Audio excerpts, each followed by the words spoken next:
Welcome to ShadowMeTarot. We have a new deck today. Please remember to like, subscribe, and share if you like my videos. It just helps me grow the channel and hopefully continue to afford to do unboxings. Yay! Alright, we're doing the Haindl Tarot by Hermann Haindl.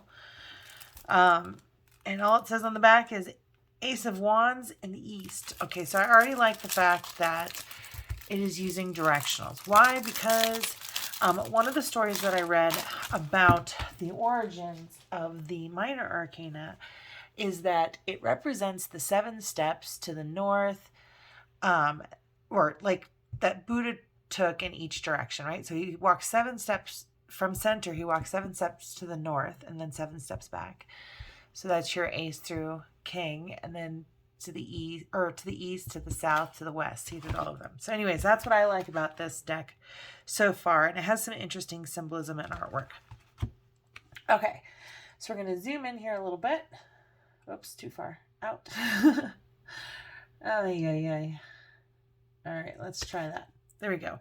And we're going to use, we're going to compare this with the traditional Rider-Waite deck here. More unwrapping.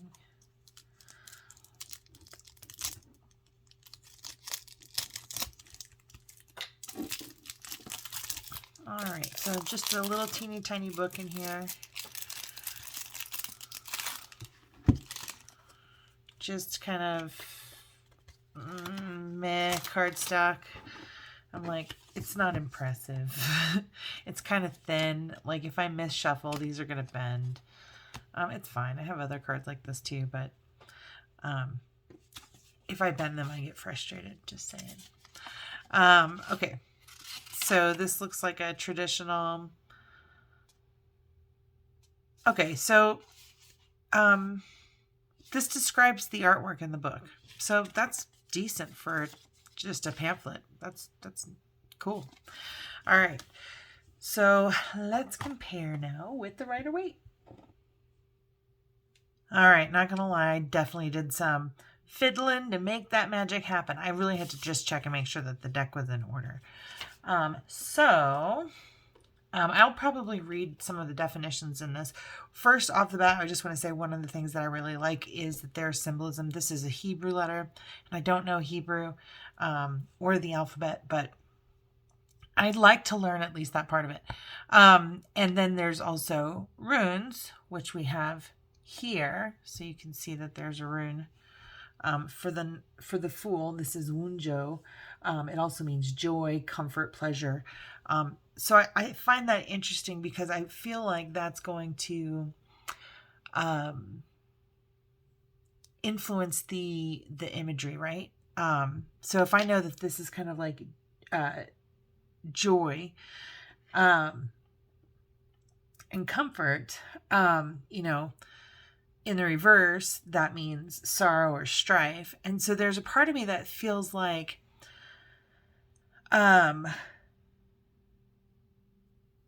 this is really kind of taking an opposing meaning. So we'll just read the Fool card just to kind of see where he's kind of going with that rune. But it says Elef or Win, joy, Uranus. The Fool is a medieval court jester required to entertain, but also to speak truths no one else would care to express. The wounded swan represents the fall from grace, the parting of humanity from the Garden of Eden. At the bottom is earth. Divinatory meanings: act impulsively, follow your feelings, surprise, wonder, excitement, take opportunities that arise. Reversed: difficulty believing in your instincts, fear of stepping into the unknown.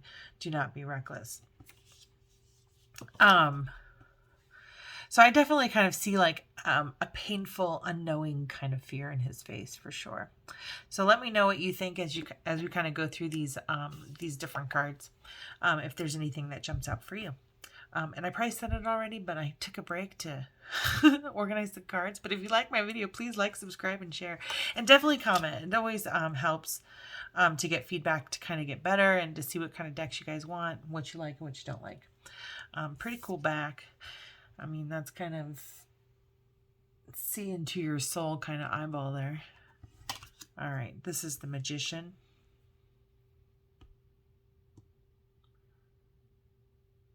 There's another face looking this direction. I could stare at that image for a very long time. So there's a lot of messages in there for sure.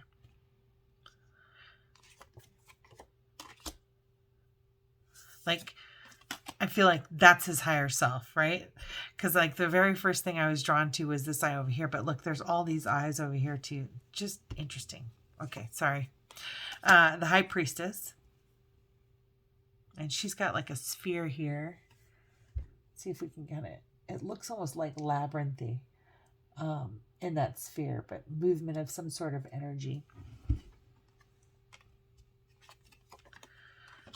The Empress.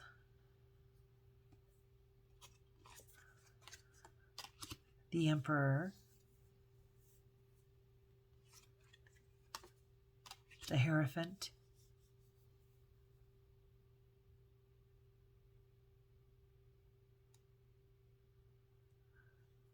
Well, there's quite a bit in this one too.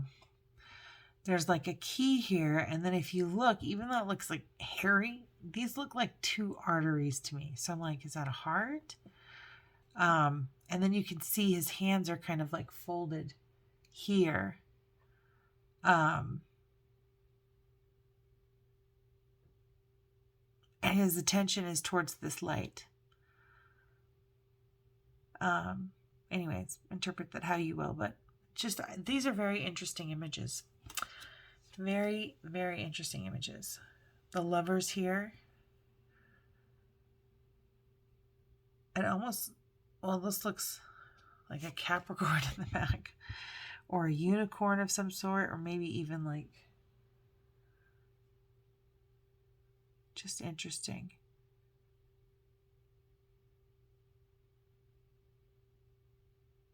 There's some intense symbolism in these cards.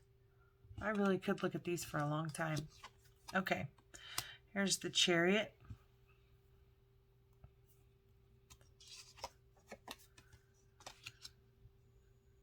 Strength.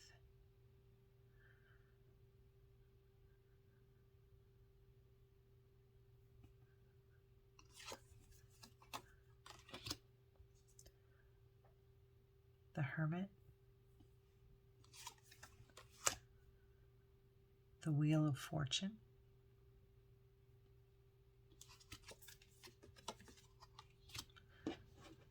Justice.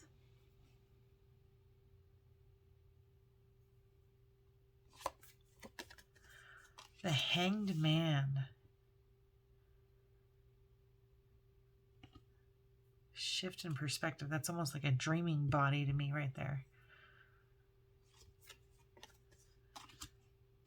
Death. I wasn't sure I was going to like this deck. I'm going to be honest with you. The cardstock is meh, but the imagery is phenomenal. The imagery is phenomenal. The Devil. The last one was Temperance, if you didn't catch it on there. And I didn't say it, not sure. All right. The Tower. The Star.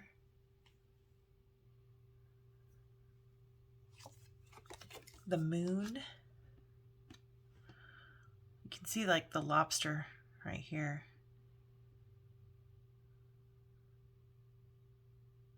It almost looks like there's a second moon back here. And a phasing moon somehow.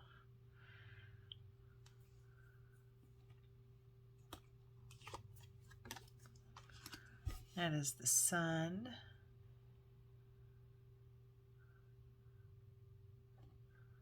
I just felt like Desert Rose.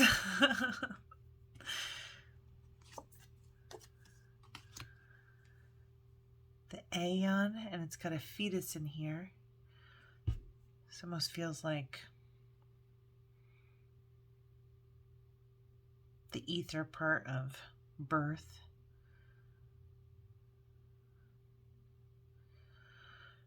It's interesting to me because I think of the Fool, and in the traditional Rider-Waite, he's the mountains mean the life journey, right? The mountains here mean like the life journey. And here we see those similar mountains like right there. So the Fool isn't even,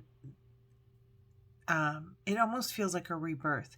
But they call it like an awakening for the Judgment card is kind of how I interpret that card is as an awakening. So this is just an interesting take on it. How things are born maybe in the ether before they are manifested into the life path. Anyways, that's what resonated for me, and I don't know, you let me know what you think. The universe.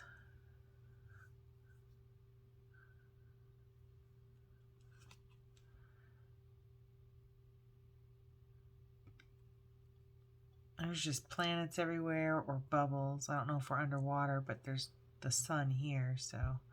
But this looks like a fire-breathing dragon almost. But the universe is monstrously large, right? Ace of Wands in the East. Okay, so I do love, like I said before, you know, this is the 7 steps that Buddha took in each of the directions. So we'll just kind of go through these. Oh, nice! It has meanings on the cards. So for the 2 of Wands, it's Dominion. 3 of Wands, Virtue. 4 of Wands, Perfection. 5 of Wands, Conflict. 6 of Wands, Victory. 7 of Wands, Courage. 8 of Wands, Swiftness. 9 of Wands, Power. 10 of Wands, Oppression. Oh, I needed to point this out sooner. I know it. There's I Ching. So if you know anything about I Ching, there's I Ching on these cards. So I love that because of, I don't know, the Buddha thing. I don't know enough about I Ching. I have an I Ching deck, and I'll get there eventually, but it's good to know that that symbolism is there to kind of reference the pictures and the imagery as well. So I like the story behind the minor arcana and how it became into being. So anyways, oppression is the 10 of Wands. The Ace of Cups in the north. 2 of Cups, love. More I Ching. 3 of Cups, overflowing. 4 of Cups, mixed happiness. 5 of Cups, disappointment.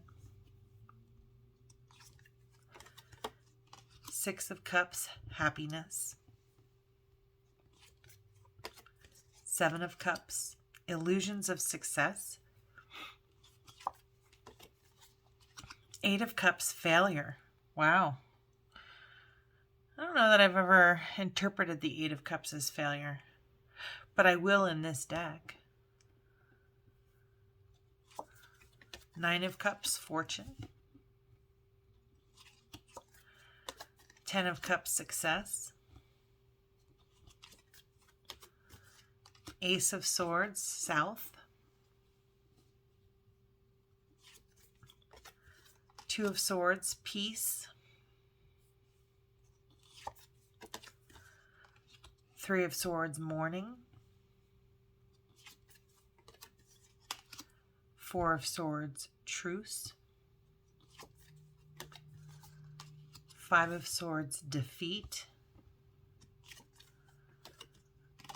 6 of Swords, science.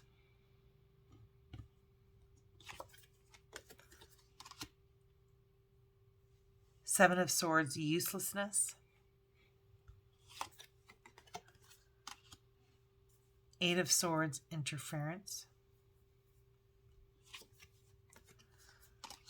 Nine of Swords, cruelty.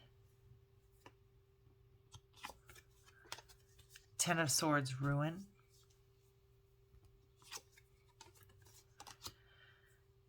Ace of Stones in the west. Two of Stones, harmony. Three of Stones, work. Four of Stones, the power of earth. Five of Stones, material difficulty. Six of Stones, success. Seven of Stones, failure. Eight of Stones, knowledge. Nine of Stones, material gain. 10 of Stones, richness. Oh, it starts with the Queen of Wands, Mother of Wands in the East. So Mother of Wands here is depicted as Kali, or the god Kali. Father of Wands in the East is depicted as Brahma.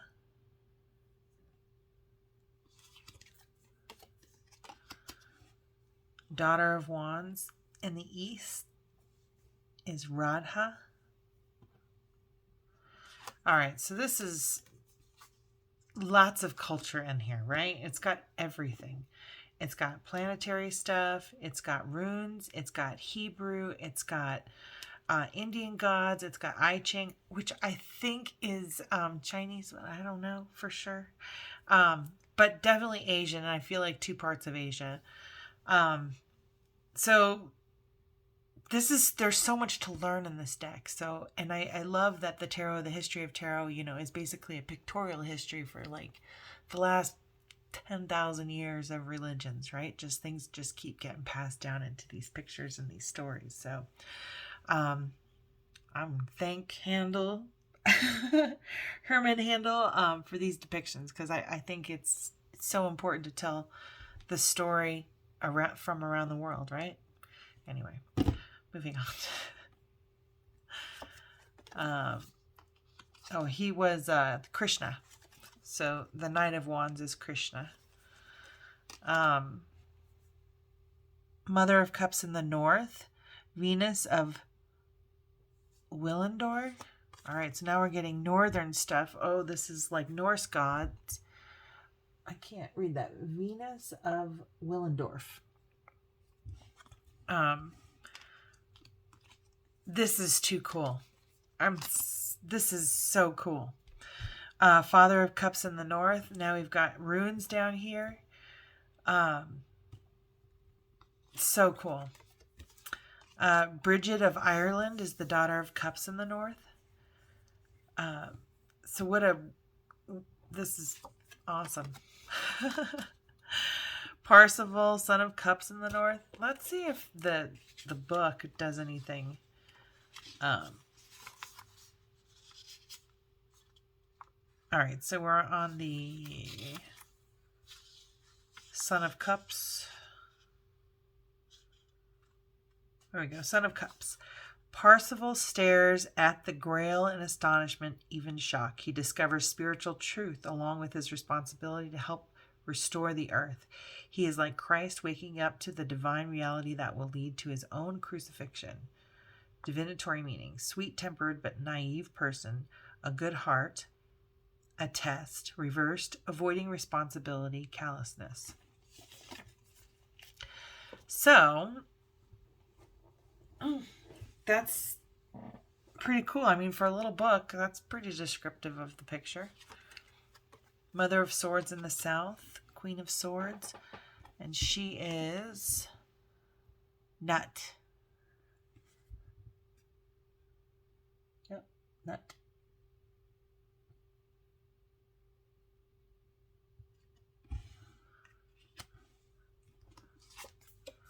Father of Swords in the South. and that is Ra. So this is Egyptian now. Then we have Daughter of Swords in the South, Isis. Son of Swords in the South is Osiris.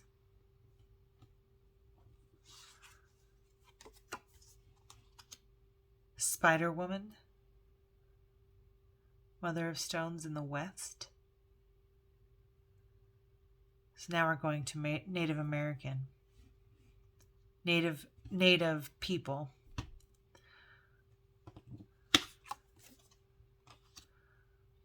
Father of Stones in the West. We've got Old Man. Who is she? Spider Woman. White Buffalo Woman is Daughter of Stones in the West.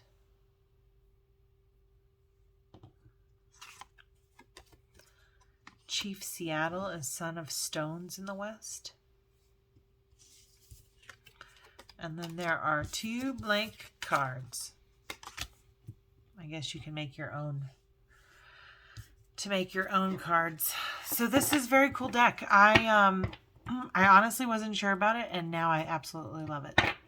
So if you liked the deck, please let me know. Like, subscribe, share, and thanks so much for watching. You have a beautiful, blessed day.